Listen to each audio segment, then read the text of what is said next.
పచ్చ పచ్చని పందిరంతా తాంబూలం వేసినట్టు విరబోసిన తల నిండా కనకాంబరం ఎట్టినట్టు ఎర్ర నీళ్ళు దిష్టి తీసి పోసినట్టు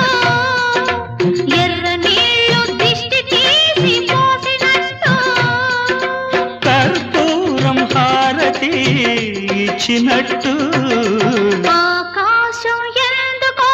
పచ్చబడ్డది ఆ నడుమ బొట్టేమో ఎర్రబడ్డది వీచే గాలుల తాకిడి సాగే గువ్వల అలజడి రమ్మని పిలిచే పైబడి